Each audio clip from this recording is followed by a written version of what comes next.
Breaking news Telugu రాష్ట్రాల్లో గాడిదల form scam వెలుగు చూసింది. గాడిదల ఫామ్ ఏర్పాటు చేస్తే కోట్లు గడించవచ్చంటూ కూడా పలువురిని నమ్మించి మోసం చేశారు.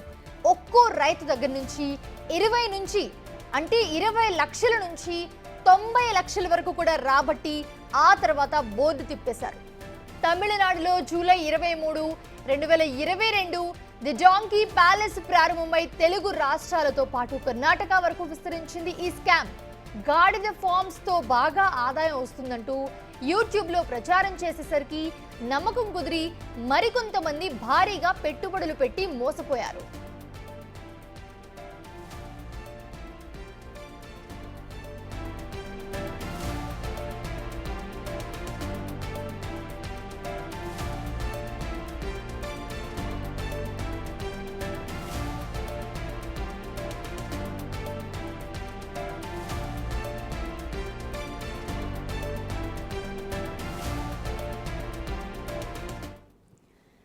రైట్, ఇదే అంశానికి సంబంధించి మరిన్ని అప్డేట్స్ అందించడానికి మా ప్రతినిధి రాణా అందుబాటులో ఉన్నారు. రాణా, ఏంటి అసలు ఇది? ఎందుకంటే తమిళనాడులో ఒకప్పుడు మనం చూసాము ఈ గాడిదల ఫామ్ కి సంబంధించి, సో యూట్యూబ్లో కూడా చాలా వీడియోస్ ఉన్నాయి. బట్ ఇప్పుడు తెలుగు రాష్ట్రాల్లో చూస్తే దాదాపు కొన్ని లక్షలు రైతుల్ని మోసం చేయడం జరిగింది. సో వీళ్ళు ఎలా స్టార్ట్ చేశారు, వీళ్ళ దగ్గర డబ్బులు ఎలా తీసుకున్నారు, ఏంటి స్కామ్ ఎలా జరిగింది, ఒక్కసారి క్లియర్ అప్డేట్స్.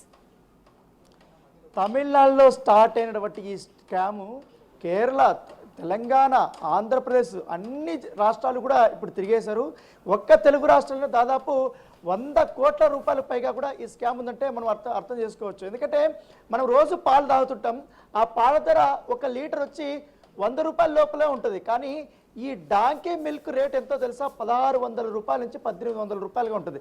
దాంతోపాటు వీళ్ళు కృత్రిమంగా మొత్తం ఎంటైర్ ఇండియాలోనే ఈ డాంకీ పాలు తాగితే అసలు పిల్లలకి అసలు అనారోగ్య సమస్యలు రావు, అసలు ఎంత ఉత్తేజంగా ఉంటారంటే అంత హెల్తీగా ఉంటారనేది కూడా నమ్మబలకడం. దాంతోపాటు ఈ బిజినెస్లో దిగితే ఎంతవరకు రాబడి వస్తుంది, ఎట్లా కోటీశ్వరులు అయ్యారు, ఎలా ఇల్లు అమ్ముకున్న వాళ్ళు ఉన్నారు, అలాగే పొలాలు అమ్ముకున్న వాళ్ళు ఉన్నారు, అప్పుల బాధతో అలమటిస్తున్నటువంటి వాళ్ళందరూ ఒక్కసారిగా ఈ డాంకీ బిజినెస్లోకి ఎంటర్ అయ్యాక కోట్లాది రూపాయలు సంపాదించినట్టు యాడ్స్ ఇవ్వడము. సో దాంట్లో కొంతమంది యాడ్స్ ఇప్పించి యూట్యూబ్లో అప్లోడ్ చేయించడము, తర్వాత పెద్ద ఎత్తున కూడా మార్కెటింగ్ చేయడము, అవి చూసినటువంటి కొంతమంది తెలుగు రాష్ట్రాల్లో దానికి ఆకర్షితులై అరే మనం రూపాయి పెడితే 100 రూపాయలు ఆదాయం వస్తుందనే ఉద్దేశంతో కూడా వీళ్ళందరూ కూడా అలాగే పెట్టారు.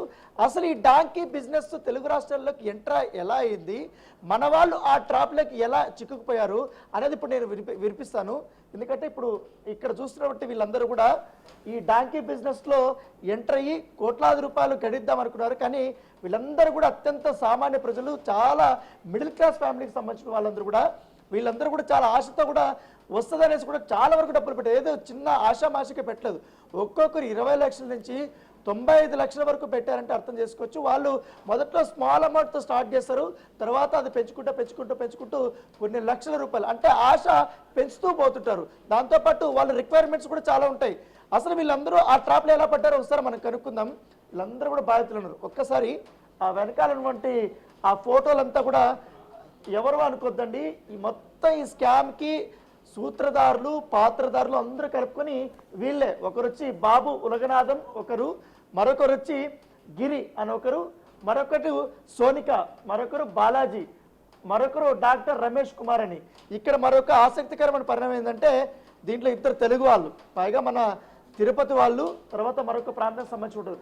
ఈ సోనిక అనే అమ్మాయి వీళ్ళందరినీ కూడా అందరినీ మాట్లాడటము, వాళ్ళ వివరాలు తీసుకోవడము, ఆ ప్లాంట్ దగ్గరికి వెళ్ళడము, మొత్తం వీళ్ళ ఆర్థిక పరిస్థితులు అన్నీ తెలుసుకున్న తర్వాత ఎవరెవరు ఇంట్రెస్ట్గా ఉన్నారో వాళ్ళందరినీ ట్రాప్లోకి లాగి ఈ బిజినెస్లోకి ఎంటర్ చేయించి వారిని కూడా రోడ్డు నట్టేట ముంచేసినటువంటి అమ్మాయిగా మొత్తం వీళ్ళందరూ కూడా మొత్తం 5 మంది బ్యాచ్ ఉన్నారు. ఒకసారి మాతో పాటు ఈ బాధితులందరూ ఉన్నారు. వీళ్ళు ఎలా మోసపోయారో, ఎలా ట్రాప్ అయ్యారో ఒకసారి అడుగుదాం. ఏంటండి అసలు మొత్తం ఒకసారి తమిళనాడులో స్టార్ట్ అయింది కదా, ఈ గాడిద పాలకు ఒక్కసారిగా డిమాండ్ వచ్చింది. అప్పుడు దేశవ్యాప్తంగా ఒక చర్చ జరిగింది, ఏంటి గాడిద పాలు, ఏంటి తాగితే ఏమొస్తుంది, బాగా ఫేమస్ అయిపోయింది కదా. ఎట్లా తెలిసింది మీకు ఈ ట్రాప్లోకి, మీరు ఎలా ఎంటర్ అయ్యారు మొదటగా ఒకసారి మాట్లాడతారు? 2022 జూలైలో బాబు లోగనాథం అనే వ్యక్తి యూట్యూబ్ ఛానల్, తర్వాత ట్విట్టర్, ఇన్స్టాగ్రామ్, లింక్డ్ఇన్ ద్వారా తన ది డాంకీ ప్యాలెస్ అనే ఈ కంపెనీ గురించి మీడియా ద్వారా ప్రచారం చేశాడు. అతను ఈ సంస్థని ఒక డిస్ట్రిక్ట్ కలెక్టర్ సహాయంతో వారి డిస్ట్రిక్ట్ కలెక్టర్ని ఇనాగ్రేషన్కి ఇన్వైట్ చేసి, తర్వాత విష్ణు వేణుగోపాల్ గారు ఆయన పేరు, ఆయన ఇనాగ్రేషన్కి ఇన్వైట్ చేశారు. ఓకే. ఆయన తర్వాత ఎన్ఆర్సీకి సంబంధించిన సభ్యుల్ని, తర్వాత ఫసాయి ఢిల్లీ డైరెక్టర్ గారిని ఇన్వైట్ చేశారు. వీళ్ళందరూ ఇనాగ్రేషన్లో పార్టిసిపేట్ చేశారు. సో ఒక అథెంటికేషన్ ఉన్న వ్యక్తులు, ఒక జిల్లా స్థాయి కలెక్టరు, ఫసాయి డైరెక్టరు, తర్వాత ఎన్ఆర్సీ సభ్యులు, వీళ్ళందరూ ఒక సంస్థని సపోర్ట్ చేస్తూ ఇనాగ్రేషన్లో వచ్చి ఇన్వాల్వ్ అయినందుకు చదువుకున్న వ్యక్తులు కూడా మేమందరం ఇదంతా అథెంటికేటెడ్ అని నమ్మి ఇందులో లక్షల రూపాయలు పెట్టుబడులు పెట్టాము. 1 లీటర్ పాలకి 1600 ఇస్తానని చెప్పి బాబు మా అందరితో బైబ్యాక్ ప్రొసీజర్లో అగ్రిమెంట్స్ చేసుకున్నాడు. అగ్రిమెంట్కి 5 లక్షల రూపాయలు రిఫండబుల్ అమౌంట్ అని చెప్పి అందరి దగ్గర 5 లక్షల రూపాయలు తీసుకున్నాడు. ఈ ఫ్రాంచైజీ సిస్టము 100 మందికి ఇచ్చాడు. తర్వాత ఒక హాఫ్ డే 2-3 గంటల ట్రైనింగ్కి 50,000 రూపాయలు వసూలు చేశాడు. తర్వాత డాంకీస్ కూడా నా దగ్గరే కొనాలని చెప్పి, నేనైతే మేలుజాతి గాడిదలను ఇస్తాను, ఈ పాలకే డిమాండ్ ఉంటుంది, మీరు ఏ గాడిదలు పడితే ఆ గాడిదలు కొనకూడదని చెప్పి అతనే డాంకీస్ సప్లై చేస్తానని చెప్పి ఒక్కొక్క గాడిదకి 80,000 నుంచి 1,20,000 మధ్యలో వసూలు చేశాడు. కొంతమంది దగ్గర డాంకీస్ కోసం 50 నుంచి 1 కోటి రూపాయల మధ్యలో డబ్బులు వసూలు చేసి ఒక్క గాడిదని కూడా ఇవ్వకుండా ఆ డబ్బులు కూడా తన దగ్గరే దాచుకున్నాడు. ఈ పాలకి 1,600 రూపాయలు ఇస్తానని చెప్పి ప్రతి నెల 5వ తారీఖు డబ్బులు అకౌంట్లో వేస్తానని చెప్పి మా అందరి దగ్గర పాలు ఈ సంవత్సరం 2024 జనవరి వరకు పాలు వచ్చి కలెక్ట్ చేసుకుని తీసుకెళ్ళాడు. జనవరి నుంచి పాలు తీసుకెళ్ళడం మానేశాడు. ఆ పాలు ఏం చేయాలో కూడా ఎవరికి ఏం చెప్పకుండా, ఫోన్ చేస్తే లిఫ్ట్ చేయకుండా, మెసేజ్కి ఆన్సర్లు చేయకుండా తను అజ్ఞాతంలో ఉన్నాడు. ఒక వాట్సాప్ గ్రూప్ పెట్టి అందులో తనకు నచ్చినప్పుడు మాత్రమే తను మెసేజ్లు పెడుతుంటాడు.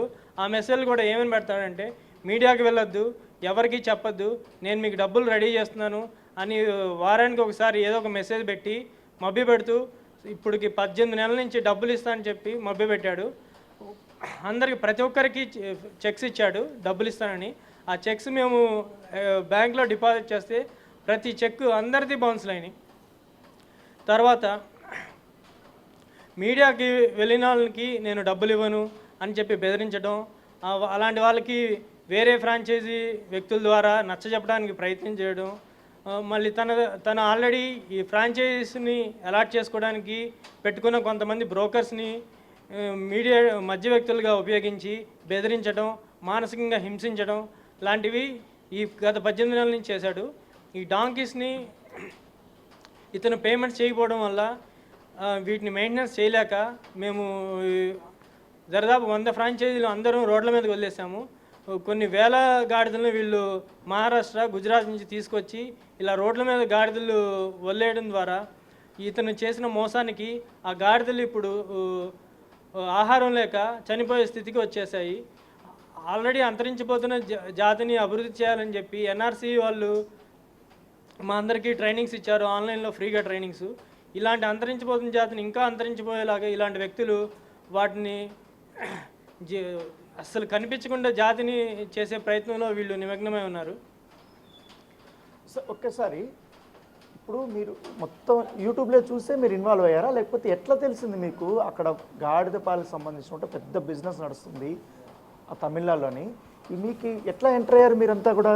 మెయిన్ సార్ ఇదంతా ఒక ప్రీ ప్లాన్డ్ స్కెచ్ సార్. ఇది ఎట్లా అంటే కావాలని ఒక ఐఏఎస్ కలెక్టర్ గారి చేత 14th May 2022లో ఇనాగ్రేషన్ చేపించి ఆ తర్వాత వివిధ రకాలుగా మీడియా ద్వారా యూట్యూబ్లో నమ్మకమైనటువంటి ఒక బ్యూటిఫుల్ ఒక సినిమా స్కెచ్ లాగా ఒక కథలు రెడీ చేసి, అంటే యూ బాబు అనేటువంటి ఈ జెంటిల్మెన్ అనకూడదండి, ఫ్రాడ్ చీటర్.